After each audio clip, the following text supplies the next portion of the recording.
Yup. Right back at another video, man. Hey, man, we got Jimmy Hot Roller, how one mistake changed the entire NBA. Hey, man, look, man.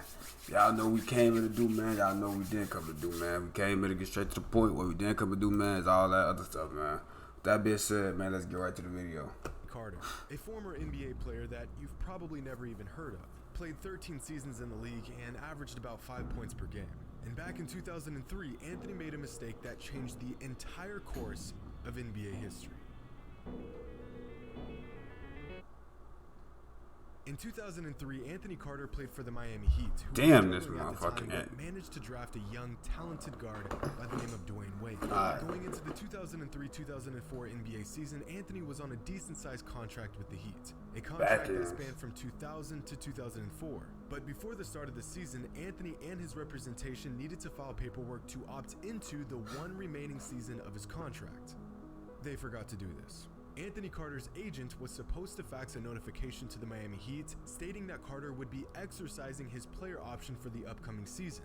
But he never did this. And because of this, Anthony's contract was completed, he didn't return to the Heat the next season, and the Heat no longer needed to pay Anthony the $4 million he would have received if he remained on the team. Now, in terms of NBA money, $4 million ain't that much. But that extra $4 million cleared the Heat's cap space from $7 million to $11 million, which was enough for them to go out and sign Lamar Odom. Lamar went on to have a stellar season with the Heat that year, but his biggest contribution to Miami did not happen on the court, because in the following season, the Heat flipped Lamar Odom for a different big man, a guy you've probably heard of before, named Shaquille O'Neal. And with Shaq pairing up with a young and rapidly improving Dwayne Wade, the Heat would eventually win an NBA championship in the following season. Anthony Carter forgetting to... Bro, this nigga so damn big, he can't even hug him for it. Look at the way he hugging him, bro. And with Shaq pairing up with a young and rapidly improving Dwayne Wade, the Heat would eventually win an NBA championship. Look at the way he hugging. Oh, that's a three-man hug. My fault. Anthony Carter forgetting to fax over his contract agreement to the Miami Heat directly led to them winning a championship. But the impact of Anthony's forgotten fax does not end there, because the Heat traded Lamar Odom to the Lakers, where he became Kobe Bryant's right-hand man and was a critical component to a Lakers squad that won back-to-back championships. Championships that solidified the legacy of Kobe Bryant. All of this because an NBA journeyman you've never even heard of made one mistake. But wait, there's more. With Shaq's massive contract bloating the Heat's payroll, the team decided to trade Shaq in February of 2008 to the Phoenix Suns for an equally expensive Shawn Marion, who they flipped the following season for another equally expensive Jermaine O'Neal, who left the team in 2010, clearing an enormous chunk of cap space, giving the Miami Heat enough room to sign, you guessed it, LeBron James and Chris Bosh. And that, ladies and gentlemen, is the butterfly effect. When a small and seemingly insignificant occurrence has a rippling effect through time, leading to a consequential event sometime long after the initial event. Or, as Google would put it, the phenomenon whereby a minute localized change in a complex system can have effects elsewhere. But the forgotten facts is not the only butterfly effect Dwayne Wade has been a part of. During the late 90s and early 2000s, the Miami Heat were one of the most winningest teams in the NBA, finishing 5 straight seasons as a top 3 seed in the Eastern Conference. But the tides quickly turned for the Heat as they fell from a 50-win powerhouse in 2001 to a 36-win team far from playoff contention the very next season. Their struggles continued as the following season they would fall from a 36-win team to a mere 25 wins. One of the worst seasons in franchise history. Fortunately, in the NBA, the worse the record, the better the draft pick. So with the 2002-2003 season coming to a close and one of the most loaded draft classes in NBA history just months away, the Miami Heat decided to tank. After losing 10 of their last 12 games, the Heat were on track to a great draft pick and potentially the future of their franchise, which leads us to the last game of the season, the Heat versus the Raptors. But little did they know, the Raptors were tanking as well. We never play to lose. We're two teams that are having bad years, but this isn't a joke. Even though a lot of fans want to see us get the 4th pick, I think that the true fans were probably at home going, that's good, they ain't give up. So the final game of the season came down to a tank-off. And in the most petty game of the NBA season, the Heat came out on top in a thrilling 4th quarter comeback victory. The players who led the comeback for the Heat, Razul Butler, Ken Johnson, Sean Lampley, LaFonso Ellis, and Vladimir A Stepanov. bunch of fucking nobodies. I don't know none of these individuals. What the hell? Who is? Oh my god. A bunch of this. Oh my This god. comeback should have never happened. The Heat should have never won that game. But they did. And as a direct result of this, the Raptors landed the 4th overall pick in the draft, and the Heat had to settle for the 5th overall pick. Hell. Now, if the Heat had gotten the 4th overall pick in the draft, they would have picked Chris Bosh. Pat Riley, the Heat president at the time, has said this on multiple occasions. If Bosh was available, they would have picked him. So, in the most poetic fashion imaginable, the team that out-tanked the Heat picked Chris Bosh in the 2003 draft with the 4th overall pick. The organization was ecstatic. Mission accomplished. They got the big man they needed. Meanwhile, the Heat had to settle with the 5th pick, and they got a young guy out of Marquette, some two-guard named Dwayne Wade. For sure. The face of their franchise for the next 13 years and the greatest Heat of all time. If Miami would have lost that last game, that one measly game that they were supposed to lose, if Razul Butler didn't have the best 4th quarter performance of his life to secure a victory over Toronto, the Heat would have gotten the 4th pick in the 2003 NBA draft, they would have drafted Chris Bosh, and Dwayne Wade would have been a Toronto Raptor, drastically changing the landscape of the NBA for the next 2 decades. It was the worst victory a team could have at the time that ultimately turned it into the best victory because of obviously the draft that came and who came with it next. For sure. And once again, the Miami Heat At the managed to for flip reason. mistakes of marginal NBA players into generational talent and championships. Because sometimes a curse in the moment can become a blessing in disguise. Like when Kevin Durant's injury in the 2019 NBA Finals actually saved another player's life. Sounds impossible, right? Well, let's back it up for a moment.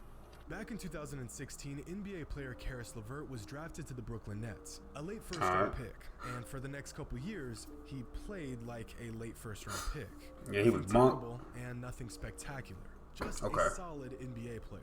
But after the 2019 NBA season, the Brooklyn Nets did a complete overhaul of their roster. And with only 7 players returning to the team, most of these returning players would get a massive promotion in the Nets rotation. Well, everyone except Caris LeVert, since part of the Nets overhaul included the addition of Kevin Durant, who at the time played the same position as LeVert did. But wait. In the 2019 NBA Finals, Kevin Durant had a season-ending injury. In fact, he would miss the entire following season as well, and the Nets knew this. So Caris got a huge boost in minutes and was given a more aggressive role on offense, and he made the most of it by having by far the best season of his entire career. But while Caris was putting up great numbers hoping to keep his role, the Nets only saw his trade value increase each and every day. And on January 13th, 2021, in possibly the most complicated trade I've ever seen in my life, the Brooklyn Nets traded Caris LeVert to the Indiana Pacers, his stellar play in the previous season skyrocketing his trade value, making the transaction extremely beneficial to the Nets in the form of James Harden. But after undergoing a routine physical before suiting up for the Indiana Pacers, Caris noticed that the results were taking a lot longer than usual. Caris was in good health, only 26 years old coming off the best season of his life. So at the time, he really didn't think much of it. During LeVert's physical, they discovered a small mass on his kidney. They found that mass on his kidney because of that trade. Trade may have saved his life. Just days after being traded to the Pacers, doctors discovered a mass in Caris's left kidney, a cancerous tumor. Something that, if not discovered early on, can and will eventually become life-threatening. But after discovering this, Caris LeVert immediately took action and underwent surgery to remove the tumor. And within 2 months, Caris was back on the court with the Pacers and finished the season with the best stretch of games in his entire career. If Kevin Durant never got hurt in the 2019 Finals, he would have played in the 2019-2020 Katie out here saving lives. and would have taken considerable minutes from Caris, which means that Caris would have never developed into an all-star caliber guard, and his trade value would have never increased enough for the Nets to trade him in company for James Harden. And if they never Weapon will trade Caris rent. to the Pacers, Caris doesn't get the MRI that led to the discovery of the cancerous tumor. A series of unfortunate events that somehow led to the best conclusion possible. But as crazy as these butterfly effects are, there's one butterfly effect that has completely shaped the entire history of the NBA for the last 55 years. One decision that has created the NBA we see today. This is George Mikan, For those who are I don't unfamiliar, know who this Mikan is the OG NBA GOAT. Yeah. Before Jordan, before Bird and Magic, before Kareem and Julius, before Wilt and Russell, there was George Mikan. Damn, To give you some 1940s. perspective, George Mikan played an entire NBA career, retired, and was inducted into the Basketball Hall of Fame before Wilt Chamberlain even played his So first it's a Wilt NBA Chamberlain? game. It doesn't get more OG than this. And during Mikan's time in the NBA, he was the big man of the league. 6'10", 245 pounds in the 1940s, which is pretty much like being 8 foot 2 inches tall and 370 pounds in today's league. He dominated the post and paved the way for a league controlled by bigs. And after he retired from the NBA, he continued to stay active in the basketball world, becoming the head coach of his former team, the Minneapolis Lakers, which he quickly discovered wasn't a great fit for him. Damn.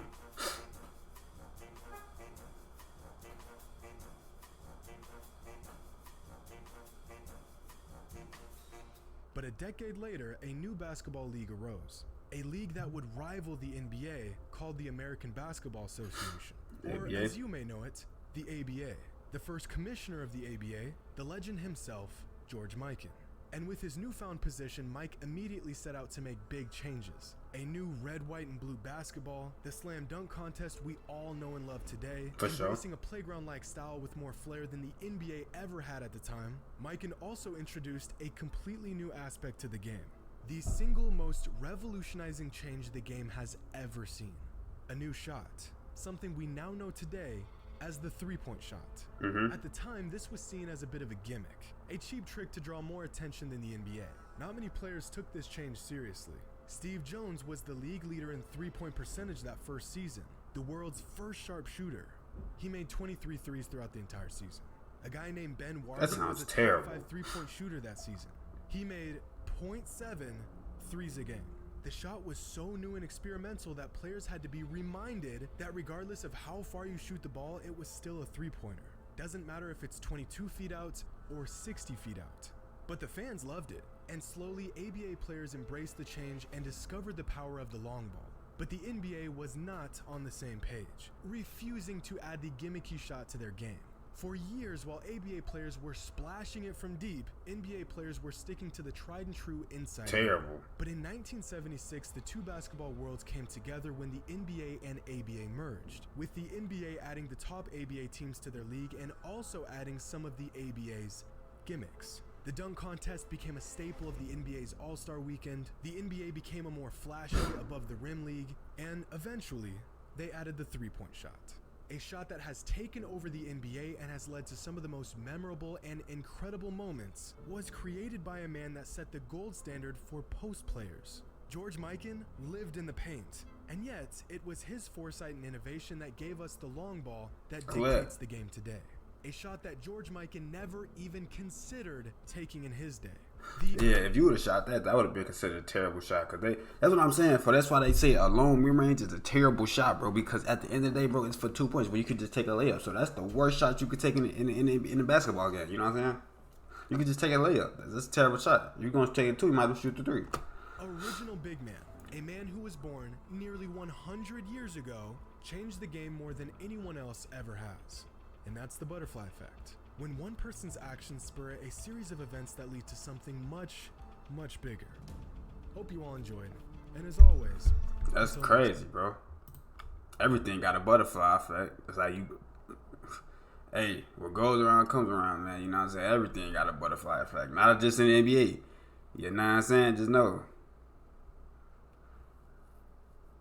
Yeah.